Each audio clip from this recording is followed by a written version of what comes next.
Meus irmãos e minhas irmãs, paz e bem. Um bom domingo para todos vocês. Este é o dia do Senhor, o dia da nossa Páscoa semanal. É o momento de sairmos das nossas tocas, de enfrentar o medo, de enfrentar o perigo, de começarmos de novo a frequentar a nossa comunidade litúrgica, a comunidade eucarística, voltarmos para as nossas santas missas. No Evangelho de hoje, nós escutamos uma parte do quarto cântico do servo do Senhor, do servo sofredor. O cântico busca dar um sentido para o sofrimento desse servo que nós cristãos vimos como o próprio Filho de Deus do seu sofrimento. É Jesus que se torna, através do seu sofrimento, como um instrumento de salvação para todos nós pecadores. Hoje, o cântico começa assim: o Senhor quis macerá-lo com sofrimentos. Ora, na tradição do povo de Israel, todas as vezes que acontece alguma coisa, que seja uma coisa alegre ou triste, sempre se atribui esse gesto à ação de Deus. Então, vendo o sofrimento do servo sofredor, vão dizer: o Senhor quis macerá-lo com sofrimentos. Essa é a expressão colocada na boca de um profeta. Então, que ele olha e vê. Por quê? Na verdade, cada ocasião da nossa vida, ocasião de alegria ou uma ocasião de sofrimento, é sempre uma ocasião para que nós possamos oferecer para Deus a nossa vida e aceitar aquilo como instrumento de salvação. A salvação de Deus se opera na nossa vida não somente nos momentos de glória, no momento de satisfação, mas colher a que discernimento, a que vontade o Senhor me chama quando eu estou em meio ao sofrimento. Este é um dever da nossa fé. Então vai dizer: oferecendo sua vida em expiação, ele terá descendência duradoura. O servo que oferece a sua vida e que através deste gesto vai fazer ter tantos filhos, tantos irmãos.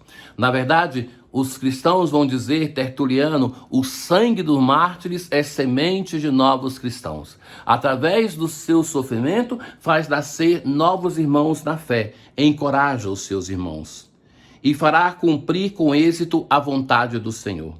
O que é a vontade do Senhor? A vontade do Senhor não é que nós vivamos o sofrimento, mas a vontade do Senhor é que, em meio ao sofrimento, nós não percamos a nossa fé. A fé não é uma garantia de vida cômoda, meus irmãos. Não é isso, o Senhor não nos prometeu isso. Há poucos dias no Evangelho nós ouvimos: receberemos 100 vezes mais com perseguição. Então a fé não é uma garantia de vida cômoda. Engana-se quem pensa assim. Não olha para a história de Jesus e de tantos que sofreram dando a vida por Cristo. Então a vontade do Senhor é que nós permaneçamos fiel até o fim, independentemente se estamos na alegria ou na tristeza, no momento de saúde ou de doença, no auge do nosso ministério ou na perseguição. Em cada situação, de manter-se fiel ao Senhor. Por esta vida de sofrimento, alcançará luz e uma ciência perfeita. Através da sua doação ao Senhor, ele chegará à luz e à ciência, chegará à vida, porque Deus não nos abandona. Meu servo justo fará justos inúmeros homens. Meu servo, o santo, fará santos inúmeros homens, carregando sobre si suas culpas. O bode expiatório era aquele que Israel mandava para o deserto, carregando a culpa de todo mundo, para a expiação de todos. O servo sofredor é aquele que, oferecendo a sua vida, ele vai dar a vida para todos os seus irmãos. O justo, que vai carregar sobre si o peso de todos os pecadores. Ora, meus caros, este texto nos serve para nós compreendermos aquilo que acontece no Evangelho de hoje. Jesus vai anunciar a sua paixão pela terceira vez. Isso são os versículos que não estão no Evangelho de hoje. E logo depois que ele anuncia, lembre-se que cada vez que Jesus anuncia o seu sofrimento, os apóstolos demonstram que não compreendem. Então, logo depois, os dois irmãos, Tiago e João, os filhos de Zebedeu, se aproximam e falam: Mestre, queremos que faça por nós o que vamos pedir. E Jesus fala para eles pedirem: deixa-nos sentar um à tua direita e outro à esquerda quando estiveres na tua glória. Jesus vai dizer: vós não sabeis o que estáis pedindo. Podeis beber o cálice que eu vou beber? Podeis ser batizado com o batismo que eu vou ser batizado? Ou seja, o cálice que é o sinal do sangue, o sangue que vai ser derramado pelos irmãos. O batismo que é o batismo também de sangue. Jesus está falando do seu martírio, da sua morte da cruz. Vocês podem também beber esse cálice, podem passar por esse batismo? E a resposta de Tiago e João: podemos.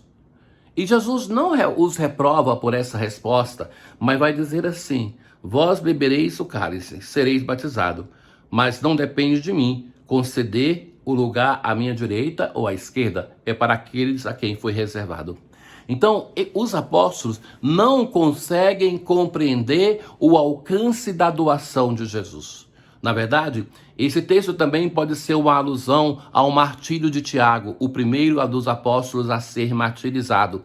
Mas ele não poderia se aproximar com essa pretensão, que talvez também seja a pretensão de todos os apóstolos, o desejo de glória que está no coração deles, e tantas vezes é o carunço que perfura o nosso íntimo, que queremos também a glória, que queremos as coisas deste mundo.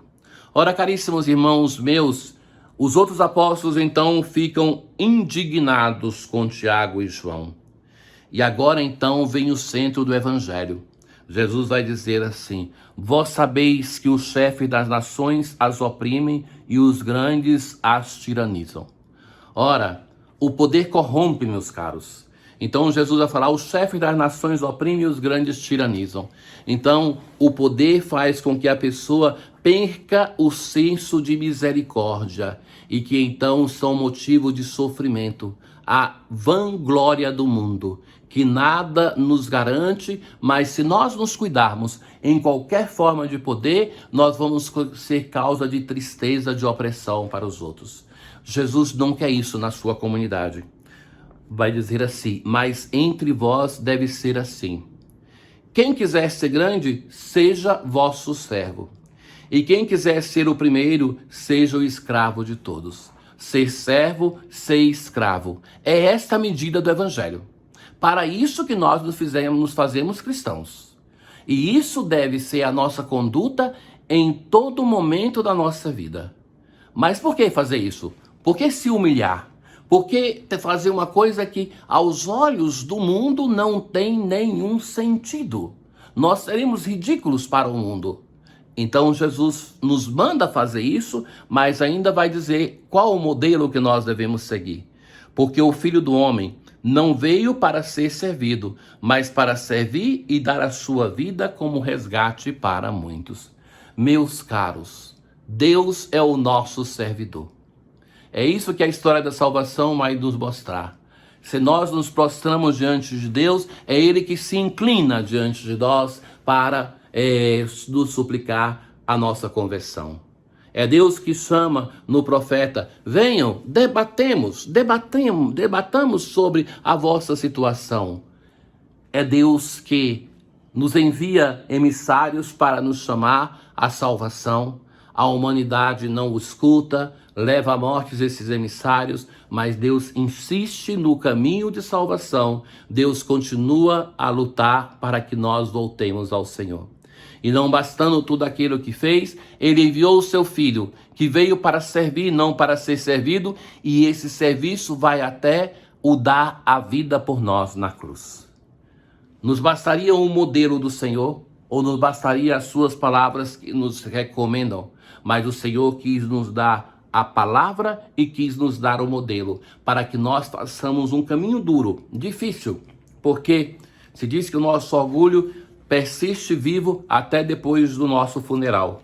Então é preciso vencer esse orgulho, é preciso deixar que o serviço de Deus possa fluir na nossa vida, para que nós, seguindo o modelo do nosso Senhor Jesus Cristo, nós possamos colocar no centro da nossa vida aquilo que realmente tem valor.